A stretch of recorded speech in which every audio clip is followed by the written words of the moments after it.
The best lawyers aren't found in the big law firms. They're found in the stories of those who left.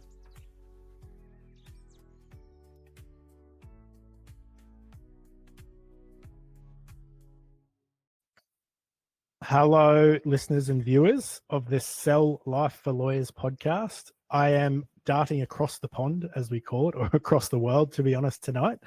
I've got Jackie Kitching with me from the UK. Jackie, welcome. Thank you, Lofty. Thank you. Thank you for having me. My pleasure. So, firstly, Jackie, tell me, what's your role at Taylor Rose? I am a residential conveyancer. I'm a self-employed residential conveyancer, but work obviously for Taylor Rose at the same time. Yeah.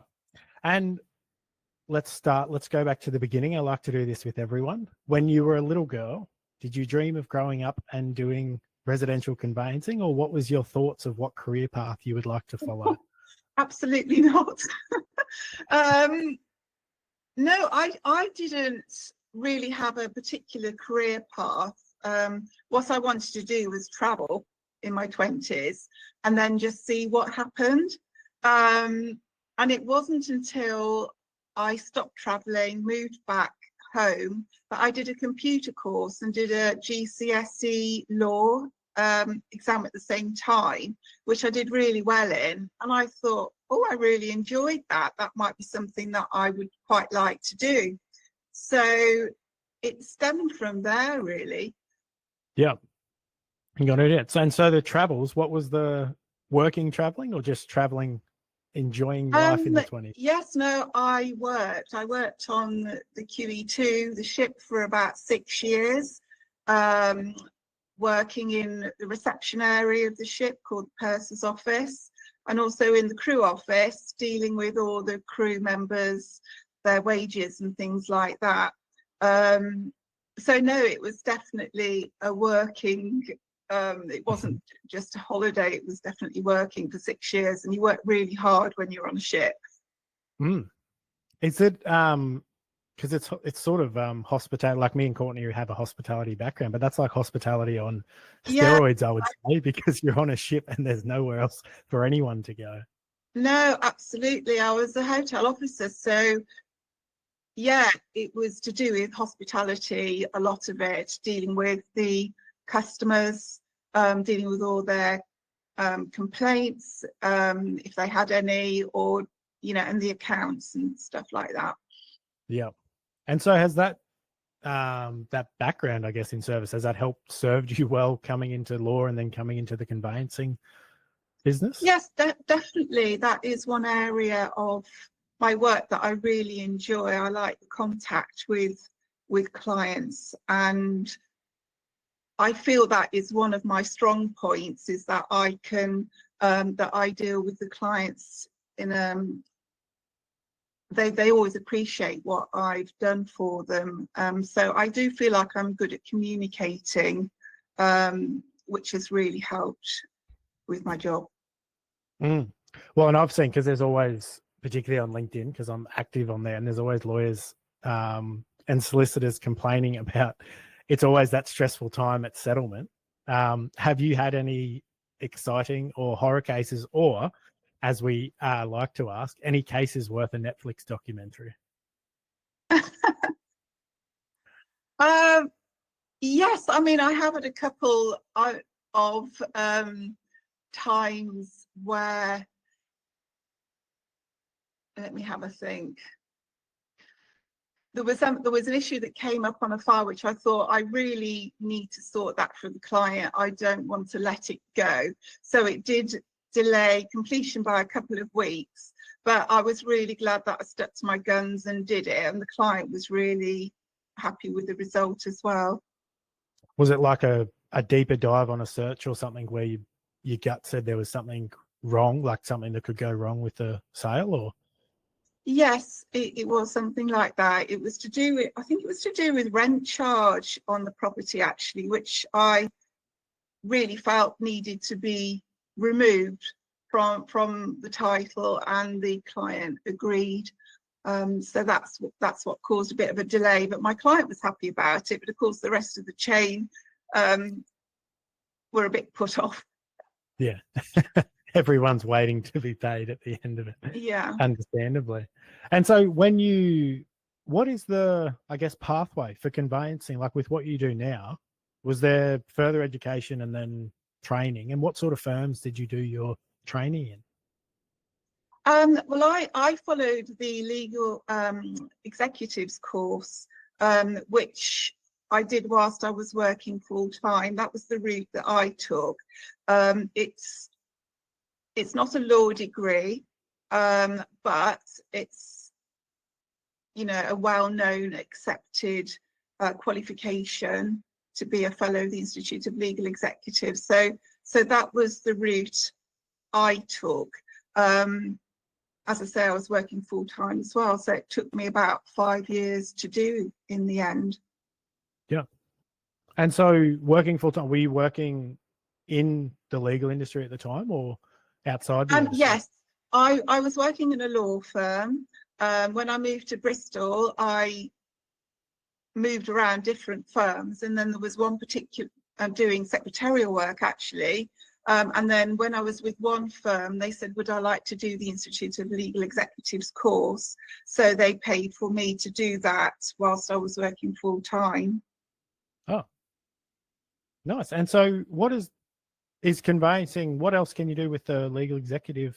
Is it broad, like with what you can do? Oh yes, it's exactly the same thing. You on the course you learn about all the different areas of law practice, family law, you know, probate. But I chose to go into conveyancing because I felt that was what I enjoyed the most and what I took to best of all. So that was the route I decided to take.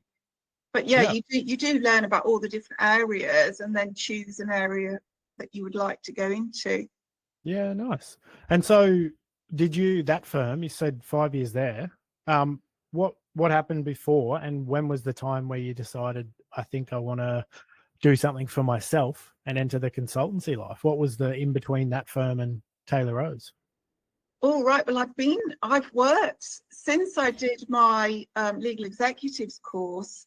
I have worked at various firms. There was one that I was in for 12 years, another one 8, and another one 3.5. And it was in the last firm during COVID when we had to work from home, and I really enjoyed that. So I decided to look for a job where it was hybrid working, where you could work 2 days at home and 2 in the office, and that's my job actually. And then I got to the point recently where I thought I would like to have a lot more flexibility in how I work and have a choice on what type of work I want to take on and how much work to take on. And that's what led me to being self-employed, plus the fact that I've got 20 years experience, which enabled me to go down this route. Yeah. Yeah, amazing. And so the 12 years, 8 years, 3 years, was that the time you were staying somewhere was getting shorter and shorter? It seems like that, doesn't it? I think, well, my favourite firm was the one I stayed in for 12 years. It was a small firm, but it felt like a family. It was really great. The second, the other firm that I went to was from that firm during COVID that I thought, oh, I would really like to work from home. So after 8 years, I was looking to do that. And then my second favourite firm was actually the last one I was at, where I did the hybrid working. But as I say, I came to the idea that I really wanted to have more flexibility and work for myself. And that's how that was born to where I am today. Yeah, and so it was only earlier this year that you started. Yeah, I started in April this year. I just put feelers out really, but it all fell into place really quickly and smoothly. And when that happens, I feel like something's meant to be, because there wasn't anything blocking it happening. And I just thought, oh, I'm just going to go for it. Yeah. That's how I felt. Yeah. And so for you, it was a lifestyle, like you wanted to make sure you actually had the freedom. Yeah, definitely. And with parents getting older and them needing more help as well, I felt like I could fit my work around my personal circumstances as well. Yeah. And so so now April, that would be going on nearly 9 months. How's because the first year in any new role, let alone self-employment, is always the most difficult. How have you found it? Those referral relationships you thought you had have come off? Yes, it's a big learning curve, because, you know, when you're not used to working for yourself, there's lots of things you've got to think about. I mean, as I anticipated, I have really enjoyed the flexibility of it all. That is great. But there's a lot of things you've got to take in consideration with building up your own business, which for me, that's a very new thing. I've never done that before. So yeah, that's been quite a learning curve. Yeah. But you've just attacked it. If someone was in your position 9 months ago, they're very experienced, they've been doing it a long time, thinking about it, what advice or what suggestions would you give them as to make sure it's a smoother first 9 months for them? Well, I think about your finances. I know with conveyancing, you don't get paid until you've got a completion. So, and sometimes there can be delays, so you can't guarantee that you'll get something every month. So that's a big consideration. You can't bill every now and then to get some money in like you can with other areas of law. So I think you have to make sure that you're financially stable to be able to do that. Otherwise, that could be really worrying. Yeah. Well, and we like it. And that's going to lead me into the questions about the league, because the first thing in the core 4 is literally know your numbers. And I ask people to break down how many matters do you actually need? Because if you have a mortgage or want to put food on the table, you do need to ensure that happens. But you were in the league as a pilot program for a couple of months. What was the experience like and what did you think? Well, no, I think it was really enlightening actually and really helpful.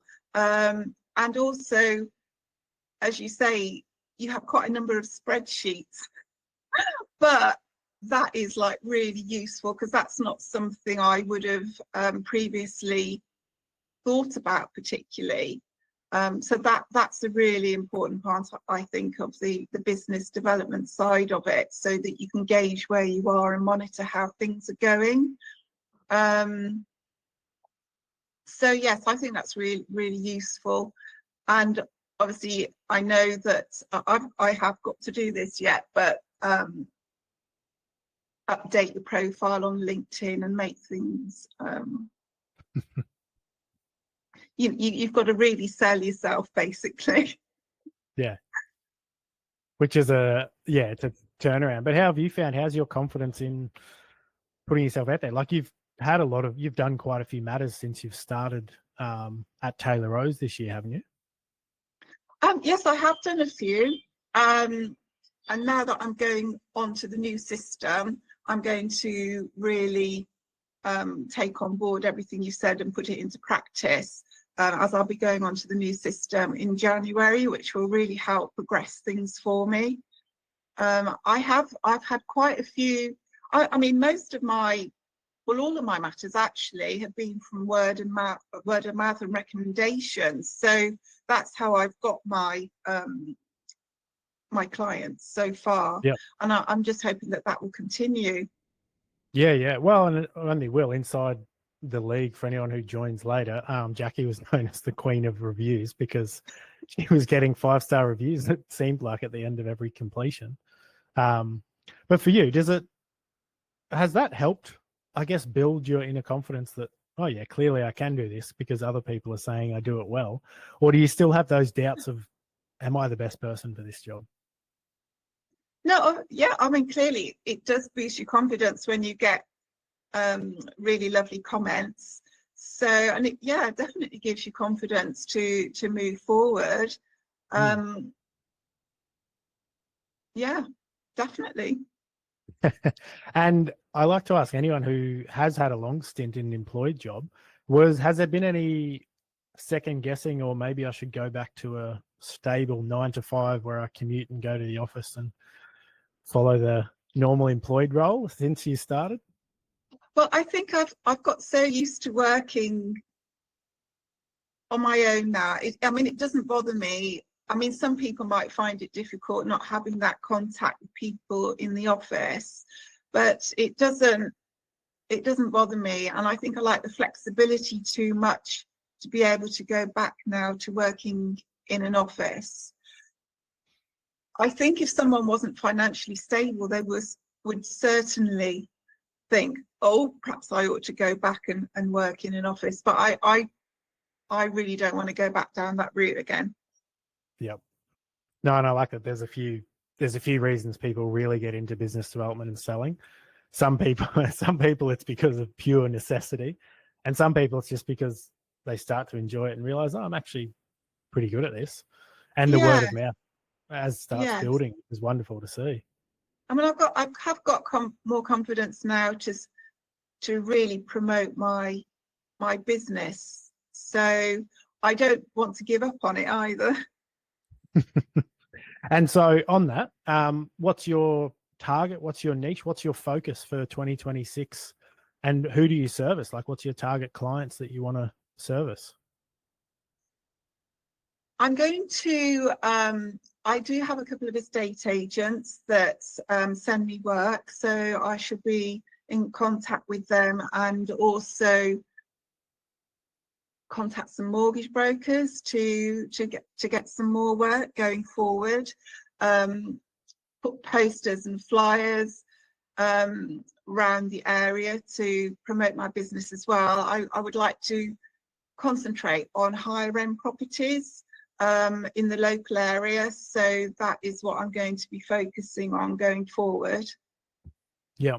And so rather than, because I know sometimes in conveyancing, there's sort of two tracks. You can either do super high volume and as many as possible, and to be honest, don't put the attention in, but you'd rather go the higher end and only have a few matters per month and make sure you're actually giving it the attention it needs. Yes, definitely. Because I really enjoy the client contact, giving a really good service. And I want to be able to do that on fewer matters rather than having high volume and not being able to give that service. So that's what's really important to me. Yep. And so the firm, when you were working, those firms that you did work at, were they more high volume or boutique and personalized? I think the penultimate firm I was in was more higher volume, although not as high as some law firms. The ones that do what they call bucket conveyancing, where it's just really high volume. It wasn't like that. But when I went to my last firm, it was half the amount of files that I had to take on per month at the last firm. So that was a lot better. But now I can, because I want to have a better work-life balance. Yeah. I want to just zone in on the areas that of work that I enjoy doing in conveyancing, and just concentrate on a fewer files but giving really good service. Yeah. And so what's your local geographical area? It's around Bristol, BS9, BS10 area of Bristol, Stoke Bishop, Westbury-on-Trim, Henleys. Those are all my local areas. Yep. And so that's where you'll be focusing. Cool. And an unusual question. What was the most unusual thing participating inside the league for you that you didn't expect it to be? I didn't expect it to be as fun as it was. Nice. That was a good bonus. I thought you and Courtney were great. I think the spreadsheet side of things was a surprise to me. I wasn't expecting that. I don't know why, but I think do you not like spreadsheets or? it's not really my thing, but I can understand how important it is because it keeps you focused and you can monitor how things are going. And I think that's a really important point. So that if that was the sort of surprise, I guess. No, that delights me because, as Courtney says, I've got 3 loves: her, Corby, and spreadsheets. So if I've somehow infected a little bit that you don't hate spreadsheets, that's quite enjoyable. No, I think you have to get used to them and make time for them because it's just something else on top of what you're trying to do. But I think you do have to make time for everything, and as you say, you have to put some time aside a week to make sure you do some business development. Yeah, and that's what I tell anyone. It's not about becoming a full-time salesman or anything like that. It's just making sure. Because as you said, sometimes if those settlements don't come through, the gap between payments can be quite long. So I go, you want to have some consistency. Just because you're self-employed, it doesn't need to be a complete roller coaster ride. No. If we can have some consistency, that would be nice. No, wonderful. All right. Well, that's basically it, Jackie. Is there anything else you would like any Taylor Rose consultants listening or other lawyers listening? Is there any message you'd give them if they're considering self-employment? I think if you feel like you're financially stable and you want a better work-life balance, I think you should just give it a go. I mean, you haven't got anything to lose really. In a worst case scenario, if it really doesn't work out, then I guess you would find to being employed by a firm. But I think it's good to give it a go if that's what you really want to. Yeah. No, I think that's wonderful advice, because if I tell anyone, if you give it a go for 6 months or 12 months, the skills you'll develop in just giving it a go make you so much more of an asset as an employee. If you ever did have to go back, you're a much more valuable employee because you appreciate what goes into running a business for yourself. No, wonderful. Well, Jackie, thank you for being part of the show. Thank you for being part of the pilot program. And hopefully this won't be the last time we speak.